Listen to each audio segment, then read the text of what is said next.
오늘 우주 만물의 주인 되어 주시고 생명의 근원 되어 주시는 하나님, 오늘도 가장 소중하고 가장 귀한 새 생명을 허락하여 주셔서 감사합니다. 이 생명을 얻기까지 우리가 한 것은 하나도 없습니다. 자고 일어났을 뿐입니다.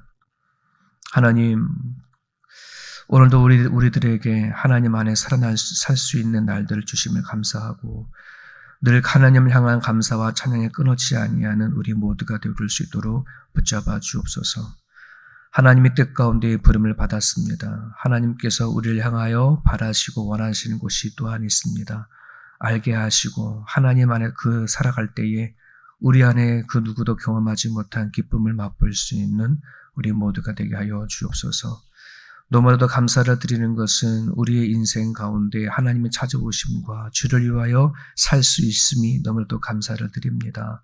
사나 죽으나 주를 위해 살아가는 것이 감사가 되게 하시고 기쁨이 되게 하여 주옵소서. 아버지께서 명령하신 바대로 하나님 내일 주일 예배를 온전히 섬기며 나가기 원합니다.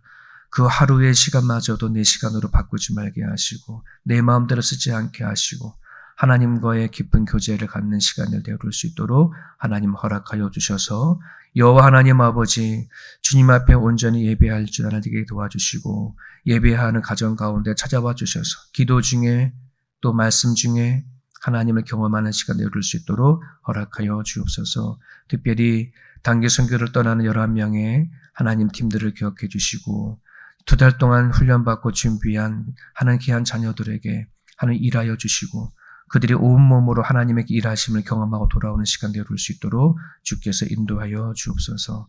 모든 것 주께 부탁드리며 예수님의 이름으로 기도합니다. 아멘.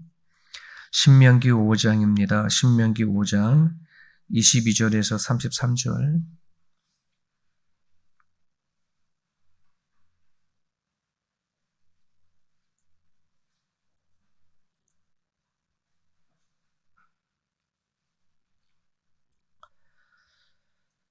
신명기 5장 22절에서 33절입니다. 우리 같이 읽습니다. 여호와께서 이 모든 말씀을 산 위 불 가운데 구름 가운데 흑암 가운데에서 큰 음성으로 너희 총회에 이르신 후에 더 말씀하지 아니하시고 그것을 두 돌판에 써서 내게 주셨느니라. 산이 불에 타며 캄캄한 가운데에서 나오는 그 소리를 너희가 듣고 너희 지파의 수령과 장로들이 내게 나와 말하되 우리 하나님 여호와께서 그의 영광과 위엄을 우리에게 보이심에 불 가운데서 나오는 음성을 우리가 들었고 하나님이 사람과 말씀하시되 그 사람이 생존하는 것을 오늘 우리가 보았나이다. 이제 우리가 죽을 까닭이 무엇이니까 이 큰 불이 우리를 삼킬 것이요 만일 우리가 우리 하나님 여호와의 음성을 다시 들으면 죽을 것이라. 육신을 가진 자로서 우리처럼 살아계시는 하나님의 음성이 불 가운데에서 바람을 듣고 생존한 자가 누구니까? 당신이 가까이 나아가서 우리 하나님 여호와께서 하시는 말씀을 다 듣고 우리 하나님 여호와께서 당신에게 이르시는 것을 다 우리에게 전하소서. 우리가 듣고 행하겠나이다 하였느니라. 여호와께서 너희가 내게 말할 때에 너희가 말하는 소리를 들으신지라. 여호와께서 내게 이르시되 이 백성이 내게 말하는 그 말소리를 내가 들은즉 그 말이 다 옳도다. 다만 그들이 항상 이 같은 마음을 품고 나를 경외하며 내 모든 계명을 지켜서 그들과 그 자손이 영원히 복받기를 원하노라. 가서 그들에게 각기 장막으로 돌아가라. 이르고 너는 여기 내 곁에 서 있으라. 내가 모든 명령과 규례와 법도를 내게 이르리니 너는 그것을 그들에게 가르쳐서 내가 그들에게 기업으로 주는 땅에서 그들에게 이것을 행하게 하라 하셨나니 그런즉 너희 하나님 여호와께서 너희에게 명령하신 대로 너희는 삼가 행하여 좌라나 우로나 치우치지 말고 너희 하나님 여호와께서 너희에게 명령하신 모든 도를 행하라. 그리하면 너희가 살 것이요 복이 너희에게 있을 것이며 너희가 차지한 땅에서 너희의 날이 길리라. 아멘. 아멘. 이 말씀을 저와 우리가 받기를 간절히 바랍니다. 우리가 이 땅에서 살 수 있는 비결, 그것도 하나님 안에 잘 살 수 있는 비결이네요. 복을 받는 비결이고, 우리가 죽음에 대한 두려움 없이 살 수 있는 비결이 오늘 성경 안에 담겨져 있습니다. 오늘 말씀을 읽다가 어렸을 때에 문득 있었던 기억이 하나 떠올랐어요. 정확하게 그게 어떠한 일이 있었는지 잘 모르겠는데 초등학교 한 2학년이나 3학년쯤 됐을 때인 것 같아요. 뭔가 제가 어머니한테 큰 잘못을 저질렀던 것 같아요. 바깥에서 놀다가 나쁜 짓을 했는지 뭐 했는지 모르겠는데 그거를 어머니가 알아버렸네. 근데 어머니한테 가가지고 말할 용기가 없는 거예요. 그래서 1살 위에 누님이 있어요. 그래서 그 누님한테 졸랐어요. 누나 제발 엄마한테 가서 대신 좀 얘기 좀 해줘. 막 졸라가지고 누나가 가가지고서는 이야기했던 기억이 나요. 어머니는 평소에 무서운 어머니가 아니거든요. 늘 사랑의 어머님이었고. 네. 그런데 제가 뭔가 잘못이 있고 그러다 보니 그 어머니한테 나가기가 너무너무 힘든 거죠. 두려운 거였어요. 결국 나의 죄 때문에, 나의 잘못 때문에 그런 거잖아요. 오늘 본문의 말씀을 보면은 그런 생각이 문득 들게 만들어져요. 지금 모세는 모압 평지에 모여있는 출애굽 2세들에게 지금 1세들에게 선포했던 그 하나님의 말씀을 그대로 다시 선포를 하고요. 그때 상황을 재현해서 이야기해주고 있어요. 모세가 시내산에 올라가서 하나님의 말씀을 받을 때에 오늘 본문에 있는 말씀대로 22절에 산 위에 불 가운데, 구름 가운데, 흑암 가운데 하나님의 음성을 들렸습니다. 그냥 잠잠한 상태에서 들린 게 아니고 산 자체가 불이 났었나 봐요. 우리는 떨기나무에 하나의 불인지 우리 이렇게 처음에 모세가 떨기나무에 불 붙었을 때 만났었지만은 하나님 말씀을 주셨을 때에는 마치 그 산이 불타는 것처럼 그렇게 불이 있었고 구름 가운데 흑암 가운데 상상만 해도 되게 두렵고 무서운 그 상황 속에서 하나님의 음성이 들립니다. 그럴 때에 수많은 백성들이 그 하나님의 음성을 들었다라고 얘기를 합니다. 그리고 하나님과 모세가 대화하는 것도 보았고 이스라엘 백성들이 그 장면 속에서 얼마나 두려워했는지 하나님의 음성을 듣는 것도 너무 두려웠고 모세가 하나님과 대화하는 것도 두려웠고 심지어 자신들이 하나님의 음성을 직접 들었던 것에 대해서도 두려운 거예요. 왜 그 당시만 하더라도 하나님의 음성을 직접 들으면 다 죽었다라고 이렇게 알고 있었거든요. 그래서 오늘 본문의 말씀을 보면 우리 하나님 여호와의 음성을 다시 들으면 죽을 것이다. 하나님 자체가 두려운 게 아니라 자기 자신들이 있는 죄가 있기 때문에 그래요. 그래서 어떤 그 신학자는 이렇게 얘기하더라고요. 하나님 앞에 우리들은 불 앞에 있는 종이쪽과 같다. 종이는 불만 붙이면 다 탈 수밖에 없는 성향이 있잖아요. 우리 인간이 죄를 갖고 있는 인간은 마치 그렇다는 거예요. 불 자체가 너무 두려운 거예요. 하나님 자체가 왜 우리 안에 죄가 있기 때문에 그래요. 온 몸으로 이스라엘 백성들은 하나님의 위엄을 실감을 했습니다. 그 위엄이 얼마나 큰지 온 백성이 두려움으로 휩싸였습니다. 그래서 지금 모세에게 중재를 부탁하죠.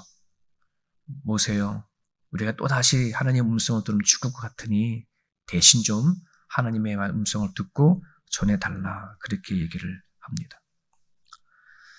이 말씀을 묵상하면서 문득 이런 생각을 합니다. 제가 하나님을 믿고 살면서 하나님의 음성 듣기를 얼마나 간절히 바랐는지 그때가 있었어요. 하나님을 믿기는 믿는데 한국말로 하나님 말씀해 주시면 얼마나 좋을까. 내 눈으로 하나님이 얼굴은 안 보이더라도 손만 보여서 하늘에 손가락이 나타나서 내 여기 있다. 이렇게 글이라도 한번 써주면 얼마나 좋을까. 그러면 확 믿을 텐데. 어렸을 때 모태신앙으로 자라나서 특별한 경험이 없었던 저에게는 이렇게 하나님 음성 듣기를 너무나 사모를 했었어요. 근데 몰랐던 거죠. 하나님이 어떤 분이셨는지, 그리고 내 안에 있는 죄가 얼마나 큰 것인지 모르니까 하나님의 음성을 직접 듣기를 원했고 눈으로 보기를 원했던 거. 성경을 보니까 와, 내가 정말 하나님이 작정하시고 저한테 나타났으면 저는 죽었었겠구나. 죽는 존재구나. 그제야 알게 되어졌어요. 그래서 하나님이 어쩌면 간접적으로 경험하게 하시는 것 같아요. 직접 나타나면 우린 죽을 것 같으니까 꿈으로 또는 환상으로 또는 우린 기도하면서 성령 하나님이 느껴지는 감정으로 그렇게 찾아오시지 않나 이런 생각을 해보게 되어주거든요. 자, 그런데 우리는 하나님을 이렇게 잘 깨닫지 못하니 또 하나님을 잘 눈으로 보여주지 못하니 안타까운 것이 하나가 있습니다. 내가 하나님 앞에 얼마나 큰 죄인지 깨닫는다면 정말 하나님 성경에서 기록되어져 있는 하나님이 얼마나 경외로운 분이시고 또 두려우신 분이신지를 알게 되어진다 그러면 우리는 하나님을 함부로 무시하고 대할 수 없다는 건데 우리는 평상시에 참 하나님을 무시하고 살지 않나 이런 생각을 좀 해보게 되어집니다. 이스라엘 백성들이 하나님의 이름을 얼마나 막 사용했으면 십계명에다가 아예 명령을 했을까? 내 이름을 망령 때 일컬지 말라 할 정도로. 여러분 저도요 이거 따지면 한 수십 번 죽었을걸요. 어렸을 때 하나님을 제대로 알지 못하니까 내가 진짜 그래 나는 하나도 거짓말하지 않아 이런 걸 어떻게 표현했어요? 하나님께 맹세해 이랬잖아요. 아마 여러분들도 하나님께 맹세해라는 말 한 번씩 해보고 살았을 거라고 생각이 되어지거든요. 내가 옳다는 거, 내가 맞았다는 거, 하나님 두고 맹세할 테니까 걱정하지 마 이런 말을 우리는 쉽게 내뱉었어요. 하나님이 만약에 어떤 분인지 알았다면 결코 그럴 수 없었음에도 말이죠.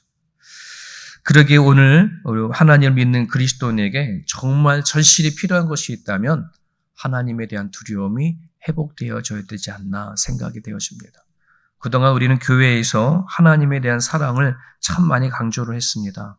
그러다 보니 하나님을 정말 두려워하는 그 마음이 점점 사라져가고 있지 않나 하는 생각을 해보게 되어집니다.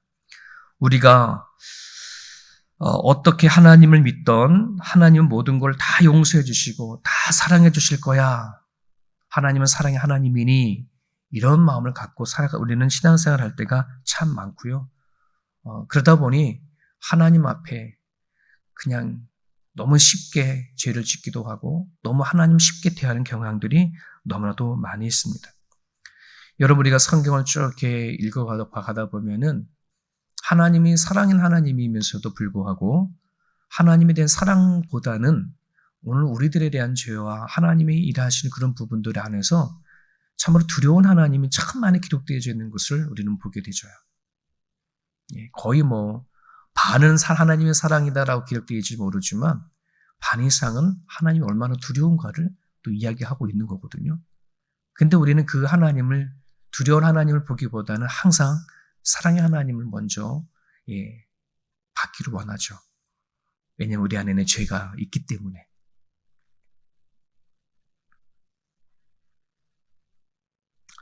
오늘 우리들이 정말 하나님을 사랑한다고 생각한다면 아니 그 하나님의 사랑을 깊이 경험하려고 한다면 먼저 기본적으로는 하나님이 얼마나 두려운가 하나님이 얼마나 경외롭고 위험한가를 먼저 알아야 돼요. 그래야 우리의 사랑이 방종이 되지 않아요. 함부로 하나님의 사랑에 대해서 논하지 않는다는 말입니다. 정말 하나님을 향한 진짜 사랑을 느낀다 그러면 제일 먼저 내 안에 제가 얼마나 큰가, 하나님 어떤 분인가 하는 것을 기본적으로 알아야 그 사랑을 느껴주는 거거든요.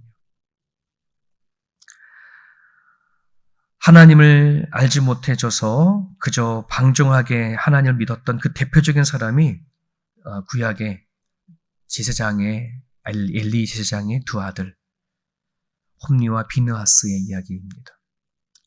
하나님이 정하신 불이 아니라 자기 임의대로 정한 불을 가지고 제사를 드려지는 것.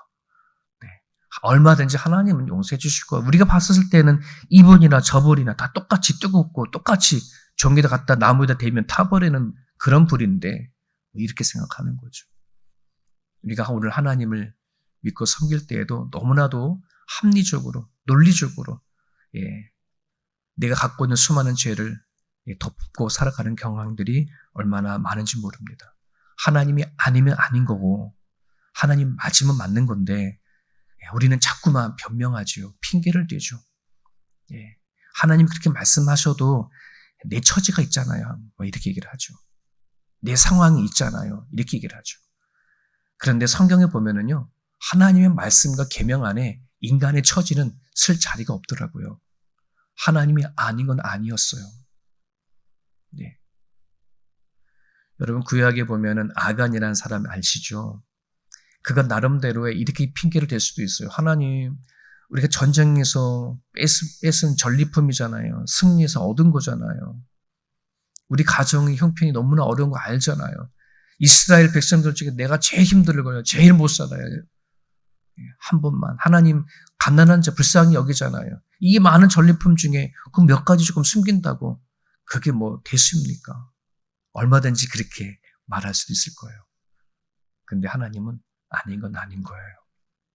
찾아내시고 그로 인해서 이스라엘이 패배한 것에 대한 책임을 물으시고 죽게 하시잖아요. 이만큼 하나님이 주신 명령에 대해서 우린 좀 두려워하고 지켜내야 합니다. 아니면 아니라고 한다는 그것을 감당해야 합니다. 오늘 저와 여러분들이 하나님을 두려운 마음이 있을까 싶습니다. 여러분 성경에 보면은 하나님을 경외하고 두려워하는 사람들에게 수없이 이야기한 얘기들이 되게 많아요. 그 중에 몇 가지만 소개해드려도 이런 겁니다. 르에기 19장 14절에 너는 기먹은 자를 저주하지 말며 소경 앞에 장애물을 놓지 말고 내 하나님 경외하라. 나는 여호와니라. 이거 거꾸로 얘기하면 나는 여호와야. 너가 나를 경외하니?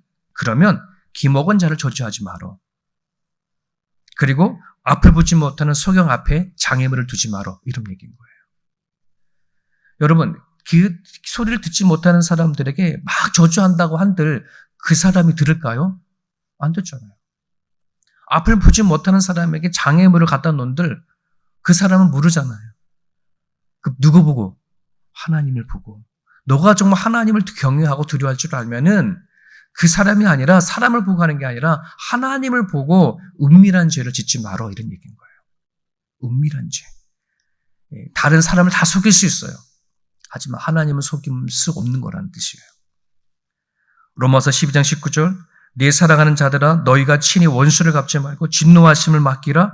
기록되었으되 원수 갚는 것이 내게 있다. 내가 갚으라. 내가 갚겠다. 너가 나를 두려워하고 경외하는 사람이라면 원수 수혜를 갚는 거 네가 하지 마라. 여러분 우리는 본능적으로 복수심이 있어요. 나한테 한마디 하면 난 2마디 해야 되는 거고요. 내가 하나 손해를 보면 2개를 2개 3개를 갚아줘야 속이 시원하거든요. 근데 이 원수 갚는 건 누구한테 있다는 거예요? 하나님께 있다는 거예요. 너가 정말 하나님을 두려워하냐? 하나님을 믿느냐? 네가 갚지 마라. 이런 얘기인 거예요. 나의 복수심을 채우려 하지 않는 거, 하나님께 맡기는 거, 이게 하나님을 두려워하는 자의 모습이에요. 하나 더 말씀을 드리면 전도서 12장 13절 일의 결국을 다 들었으니 하나님을 경외하고 그 명령을 지킬지어다. 이것이 사람의 본분이니라. 하나님이 주시는 계명을 지키는 것. 이것 또한 하나님을 두려워하는 사람이면 해라 이 말입니다. 여러분 10계명에는 하지 말라 또는 하라라고 하는 거로 기록되어 있다겠죠. 하나님이 하지 말라 했는데 하는 것도 죄지만 하라 했는데 하지 않는 것도 죄입니다. 근데 우리는 나쁜 짓만 하지 않으면 돼 이런 생각만 하고 살아가거든요. 아니요. 하나님이 하라 했는데 하지 않는 것도 죄예요. 한번 여러분들이 성경을 쭉 한번 읽어보세요. 하나님이 나에게 하나님을 믿고 예수를 믿는 우리들에게 하라 하는 메시지가 얼마나 많은지. 근데 우리는 그거를 잘 안 해요. 뭐만 안 하면 돼요. 하지 말라는 것만 안 하면 될 거예요. 네, 며칠 전에 말씀드렸죠. 여러분, 우리가 하지 말라고 하는 건 안 하는 게 쉬워요. 하라 하는 것보다는. 근데 하는 거는 되게 어렵거든요.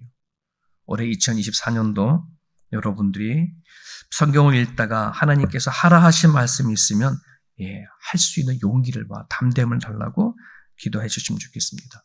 오늘날 하나님을 알지 못하는 사람들은 무엇을 두려워하고 사냐면 자신의 연약함과 수치가 드러날까 봐 두려워하고 살아갑니다. 자신이 이뤄놓은 것이 사라질까 봐 두려워합니다. 자신이 남들처럼 살지 못할까 봐 하는 것에 대한 두려움이 있고요. 하루아침에 자신의 몸이 무너질까 봐 하는 두려움을 안고 살아갑니다. 이 모든 두려움은 오직 자기 자신만 바라볼 때 오는 두려움입니다. 하지만 이 시선을 하나님께 돌릴 수 있다면 그 두려움은 사라집니다. 하나님이 어떤 분이신지를 알게 되어지면 반대로 우리가 인간적으로 갖는 그 두려움은 사라져지고 그리고 하나님의 사랑이 본격적으로 우리들 가운데 싹이 트기 시작을 합니다. 나는 왜 하나님의 사랑을 못 느낄까? 그거는요, 내가 죄가 얼마나 큰지부터 출발이 되어진다는 사실을 기억하셨으면 좋겠습니다. 28절 뒷부분의 말씀을 보면 모든 이스라엘 백성들이 다 두려워하는데 그리고 하나님을 만나는 것에 대해서 너무나 두려워서 모세를 중재를 역할을 하는데 유일하게 하나님과 교제 나누는 사람이 한 사람이 등장합니다. 그 사람이 모세예요. 31절에 보면은 하나님이 모세에게 이렇게 말합니다. 너는 여기 내 곁에 서 있으라. 여러분, 하나님의 이 음성이 어떻게 들리나요? 두려움과 공포의 대상으로 들릴까요? 아니면 정말 부드럽고 힘이 되는 메시지로 들릴까요? 모세야, 너는 여기 내 곁에 서 있으라. 상배야, 너는 옆에 내 곁에 서 있으라. 이 말씀이 두려움일까요? 아니면 좀 힘이 되는 메시지일까요? 용기일까요? 후자이겠죠. 하나님을 알지 못하는 사람들에게는 이건 공포가 될 수도 있을 거예요. 근데 모세는 하나님을 너무나 잘 알아요. 하나님도 모세를 너무 잘 알아요. 하나님과 친밀한 교제를 가진 자에게 들려주는 주의 음성은 사귐의 소리예요. 사랑의 메시지예요. 오늘 이걸 기억하셔야 합니다. 너는 여기 내 곁에 서 있으라. 모세에게만 한 것이 아니라 오늘 저와 여러분들에게 주시는 주의 음성입니다. 하나님께서는 예수 그리스도를 이 땅에 보내시고 또 성령 하나님께서 오시기까지 하나님께서 말씀하잖아요. 내가 너를 떠나지 않겠다. 내가 너와 함께 하겠다. 내 곁에 있으라 하는 것과 같은 메시지잖아요.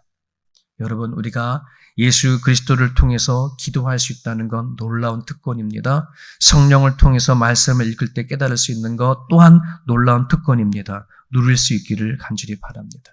내가 너와 사귀겠다, 내 곁에 있으라 하는 주의 음성을 듣고 살아낼 수 있기를 간절히 바랍니다. 기도하는 자, 하나님의 말씀의 운명을 거는 자, 하나님은 반드시 이 땅에서 길이 살게 할 것이며 복 안에 살게끔 하시겠다. 이게 우리에게 주시는 약속입니다. 복 많이 누리시고 복 많이 받으세요 라고 하는 그 비결이 오늘 본문 안에 있는 것을 깨닫게 되어줍니다.